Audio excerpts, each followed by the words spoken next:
Dobroveče, gledate emisiju Prva intervju, ja sam Anđela Šestović. 7 je dana od kako su poznati rezultati američkih izbora. Joe Biden, novi je predsjednik, ali šta to znači za svijet? O tome razgovaramo sa profesorom istorije i međunarodnih odnosa, predavačem na univerzitetima Boston i Birmingham, Kraljevskom koledžu u Londonu, Erikom Goldsteinom. Krećemo nakon reklama.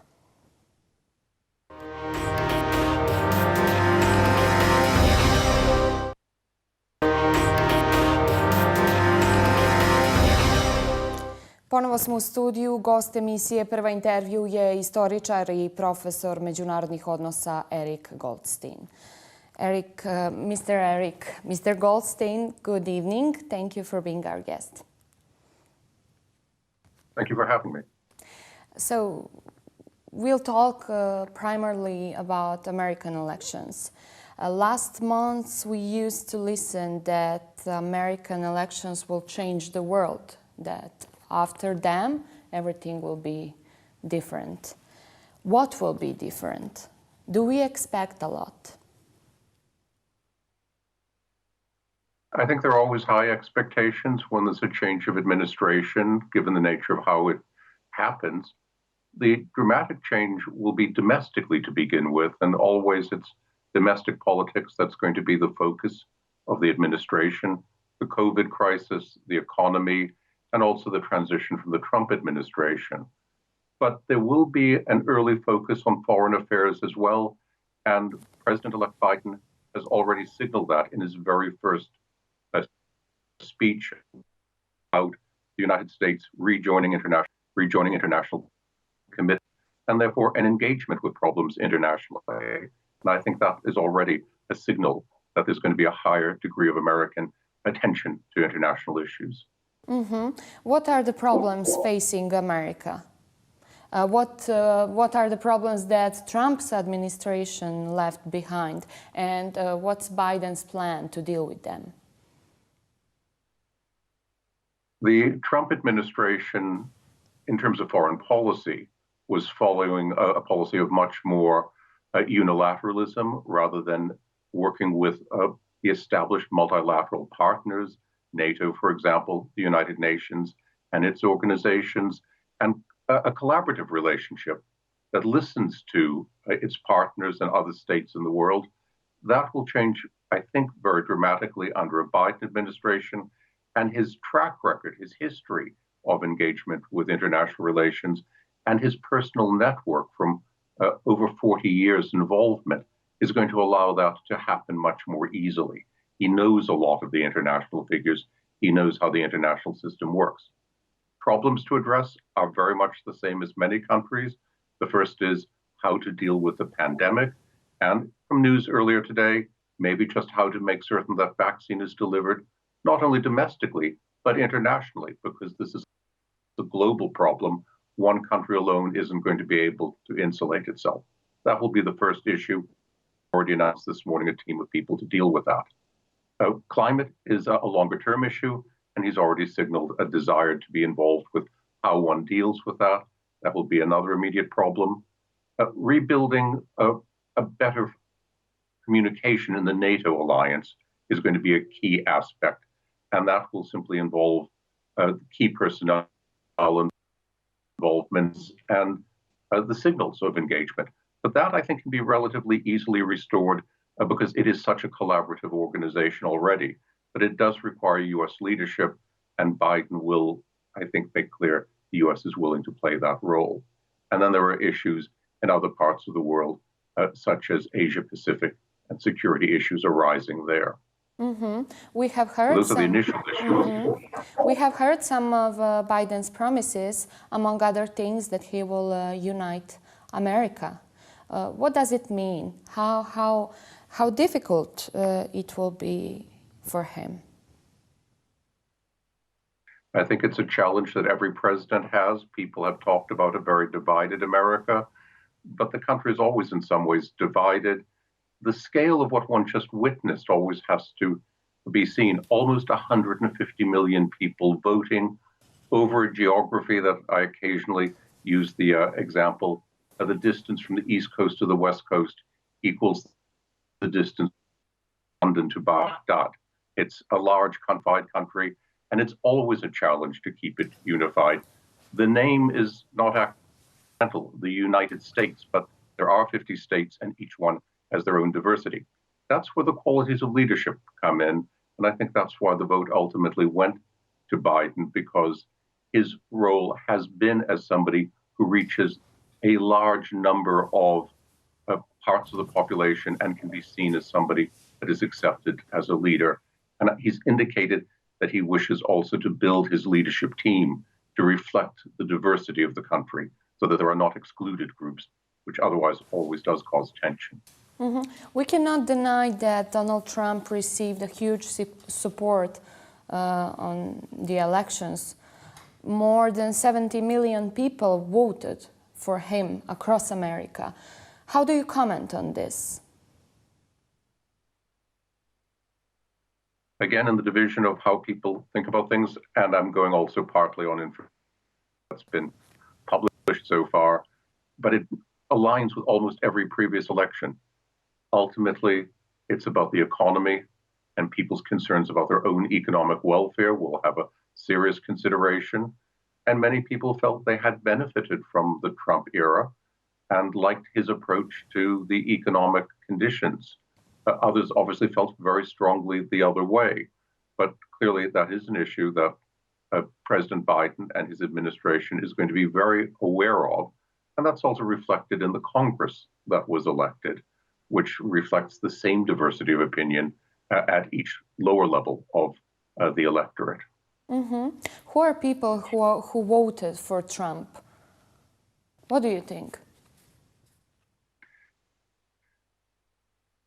My speculation, and from what I've witnessed myself and within my, and even indeed with my own extended family, are people who feel that they've lost something in recent years, that their access to opportunity has not been as great, and that they felt they had something that has been lost rather than something they were aspiring to. So it's a sense of frustration, partly as the national economy has realigned with the amazing technological changes that have happened in the last 20 to 30 years, which have changed how jobs work, how people earn a living, how the industrial structure functions. And those are people who got caught in this change. And that's where across not just particular ethnic or racial groups, but across a swathe of the population. I think that also indicates why the diversity of some of Trump's vote is what it was. He announced that he will challenge the results of American elections with his legal team. What we can expect from that? Nothing is my short answer. I think this has already been made clear in some earlier judgments. Just remember, each state has its own judicial system, so there are 50 judicial systems. And within that, 2 cases have already been heard in early hearings and instantly dismissed very quickly. And I think it is, of course, his right to make challenges. It's very easy to do so in the American system, but there seems to be little basis on which he's going to proceed. What is eluding everybody is what the legal basis of the challenge would be. And even if he was to overturn the vote in one state, which seems unlikely because of how the system works, unlikely to be able to change the final outcomes. My speculation would be that this is how he's coming to terms with what happened in the election. One of Biden's promises, among other things, is that he will try to strengthen America's influence, America's position in the world. What can we expect? What will be his foreign policy priority in that sense? I think his initial foreign policy priority is going to be to rebuild confidence in the United States. That will involve engagement. It will also involve presence. It may involve sometimes gestures which are not entirely sort of a priority for the United States, but important to others. And it was just rebuilding the relationships. But there will also be key decisions that will be unexpected and we'll have to watch how those happen. You can never predict where a crisis is going to emerge. That's where I think his experience will also be useful. The closest comparison I might make is a president of a different party, but with a similar experience of government, George H.W. Bush, elder Bush, who had extensive experience in government, came into office thinking he would deal mostly with domestic issues. As it happened, the transition of what happened in Eastern Europe and the Soviet Union happened when he was president, and his calm handling of that has often attracted praise. I think Biden is in the same mold. Mm-hmm. How different will be his attitude towards China and Russia from the one that Trump had? The Trump relationship with Russia is one that has always intrigued and baffled most commentators, even in the United States. I think that there are numerous issues that are going to affect that relationship. The situation with Ukraine is going to be central. It's come up a number of times in the campaign as well. And what the relationship is there, I think that's going to be the key initial topic. And working together with Russia on any issue will be a challenge. It will be interesting to see who President-elect Biden selects to Moscow, because that will be a signal of concerns are. With China, I think there is a calm awareness of China's rising economic situation, but also the challenge that's emerging in the Pacific Rim. And I think what we're going to see there is an effort to collaborate far more closely with America's friends, allies in the Pacific Rim of long standing. And I would expect to see very clear signals of support and meetings occurring to signal that quite early on. And what about Russia? What we can expect, how it will behave in the coming period?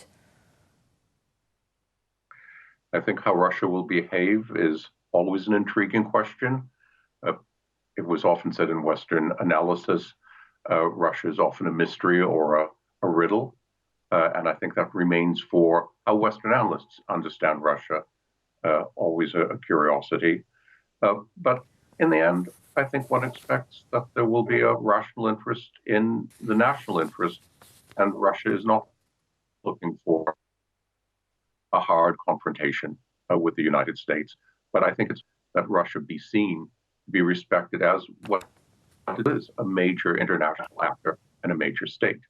And I think that will be signaled from Washington as well. But that doesn't always mean that it will be a friendly relationship. It may have its moments of tension. It will be very interesting to see how Biden will behave on Turkey, on Turkish President Erdogan. It was not easygoing ally in past period.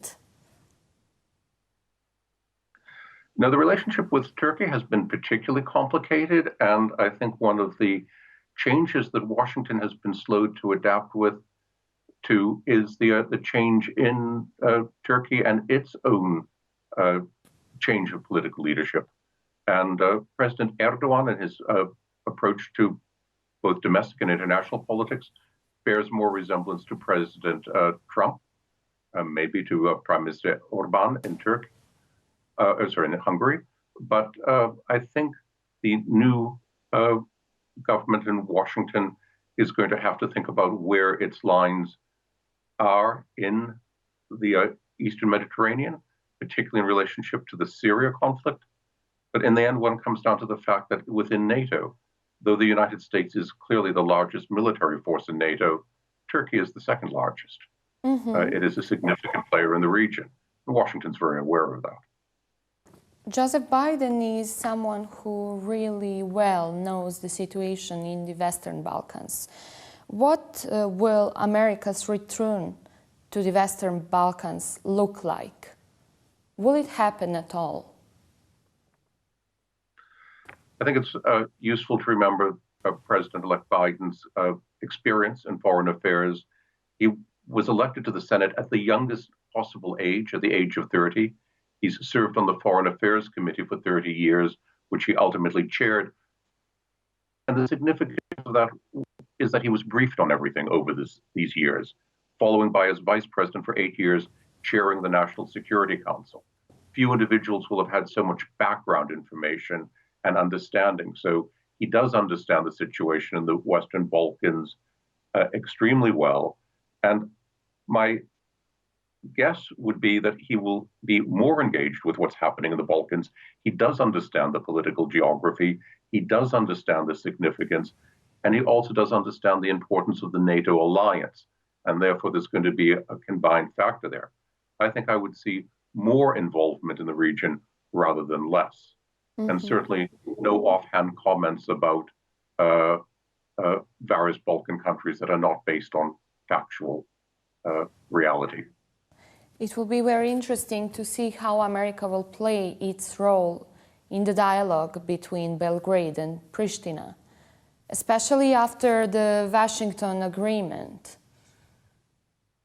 I think what one will also see more of, because it goes with both the pattern of the Obama presidency, where many people will now be in the Biden administration, as well as with President-elect Biden, is it won't be so public or obvious. It will be a quieter diplomacy. It will not be on the front pages. But I think one will see a more active U.S. engagement facilitate a forward movement to resolve issues that are still outstanding and have been left outstanding for a very long time, and to sort of look to continue the growth of stability in the Western Balkans in particular. But there, I also think that's where there will be pressure from the Biden administration on the European Union to continue its own development in the region and to more fully engage and to continue its integration rather than to pull back. Mm-hmm.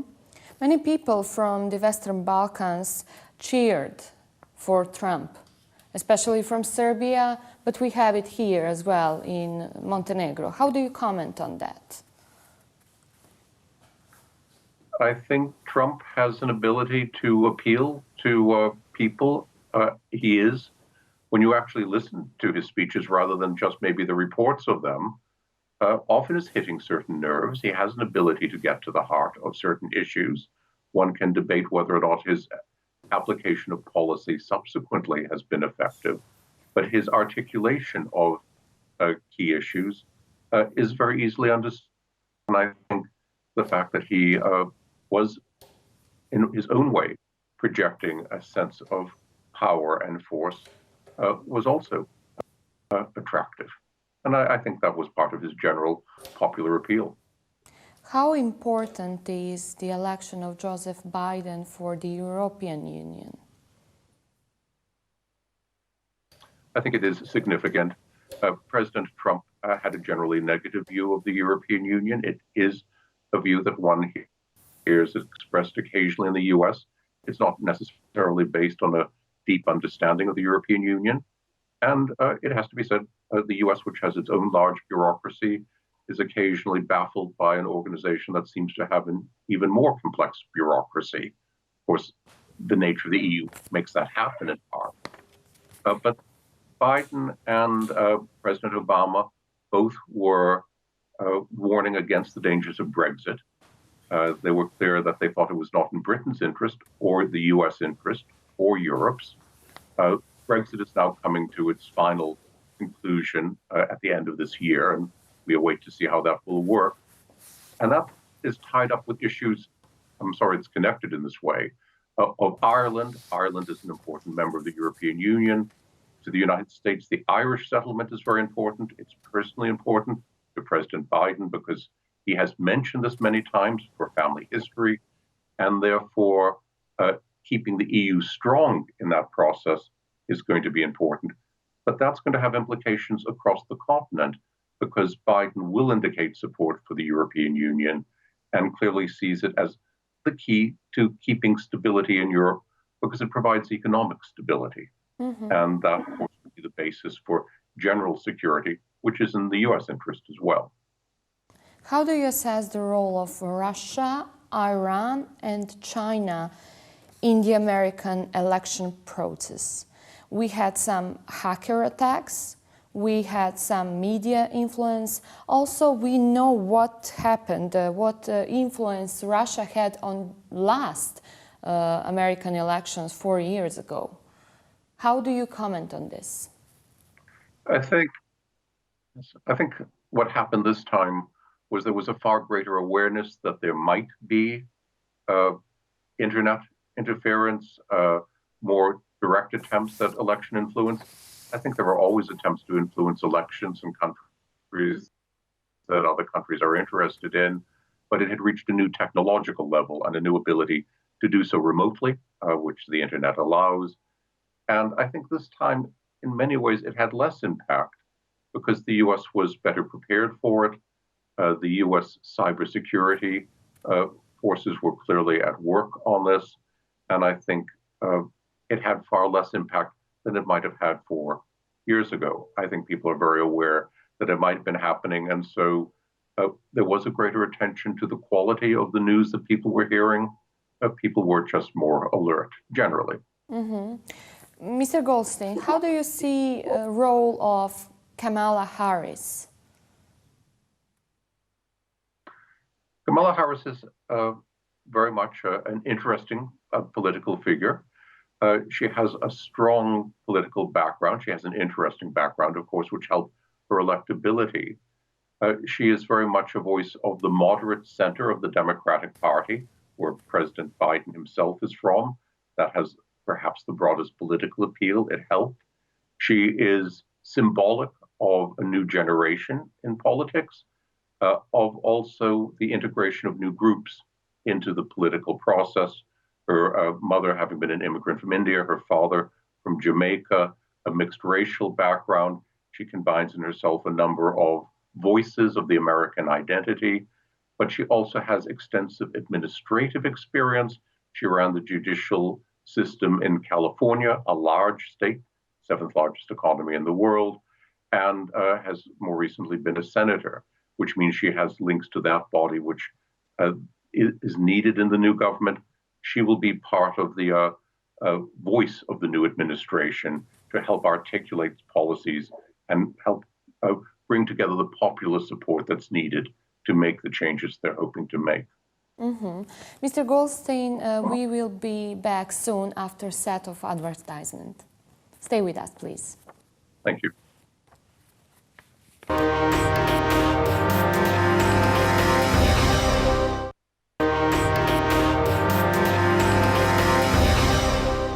Dobrodošli nazad. Nastavljamo razgovor sa gospodinom Goldsteinom. Mr. Goldstein, how do you imagine the world after the coronavirus pandemic? I think it is likely to resemble the world before the coronavirus pandemic, though the economies will need to be rebuilt. There'll be opportunities for change as well through all of that. People have learned some new working mechanisms.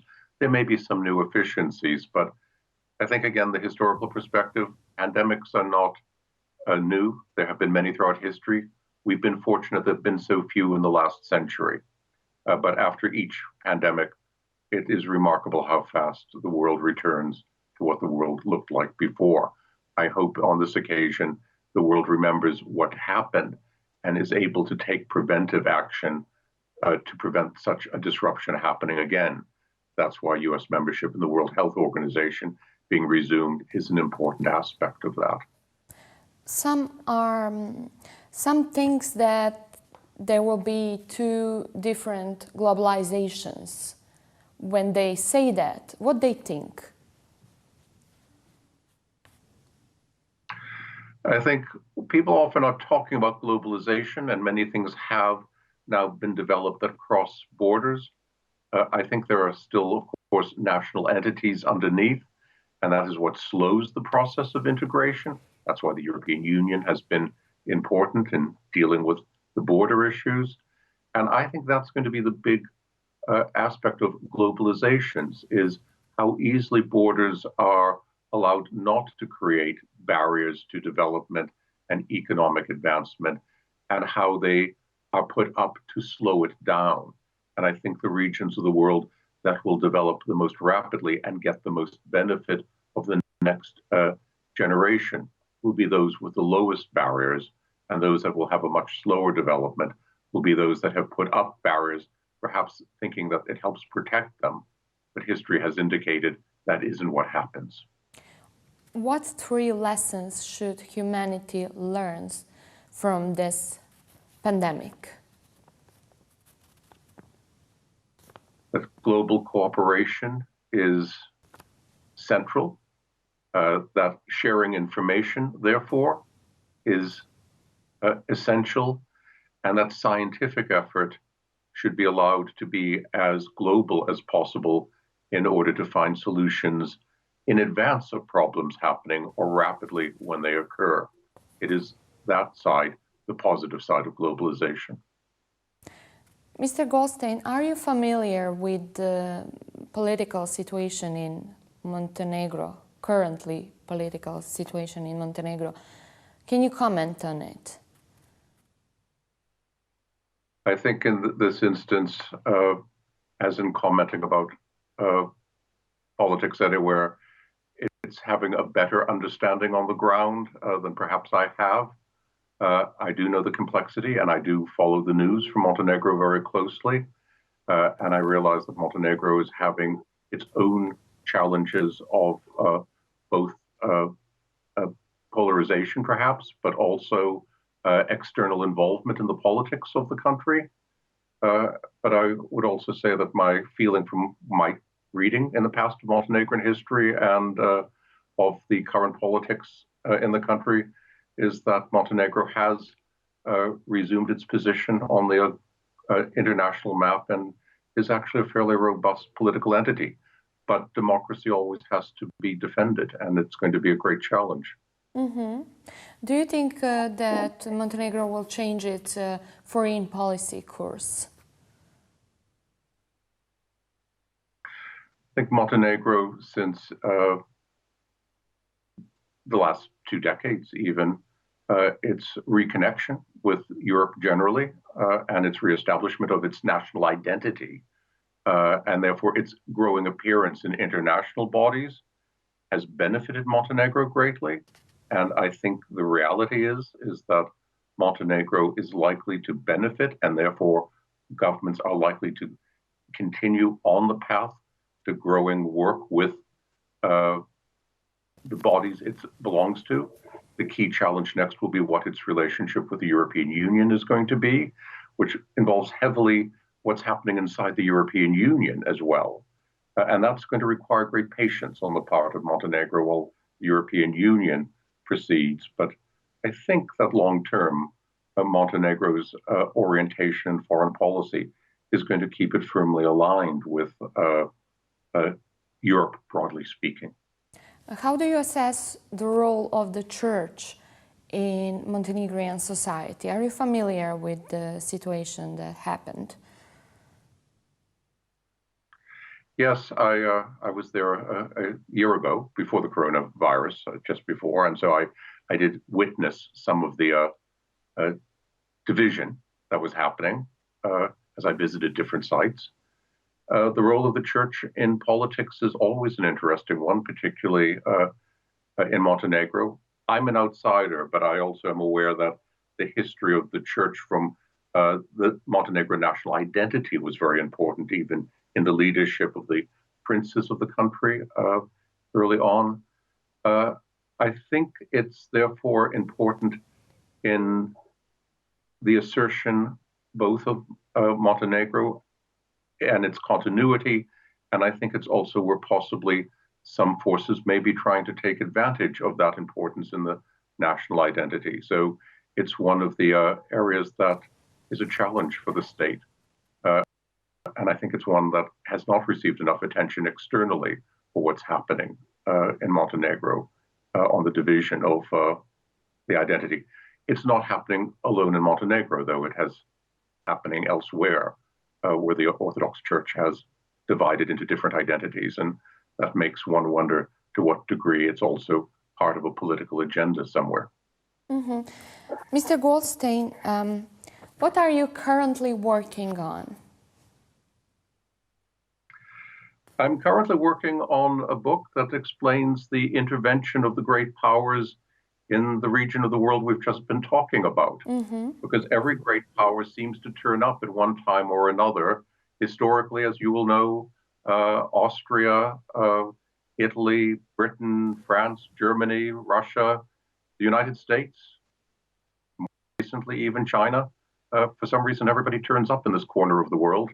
And I'm trying to write a short account that will help brief people outside the region to understand the significance of the region and the history of those involvements. It will be very interesting to read it. I hope it will be soon. I hope so. Thank you, Mr. Goldstein. Thank you for being our guest. It was a pleasure to talk with you. Thank you very much.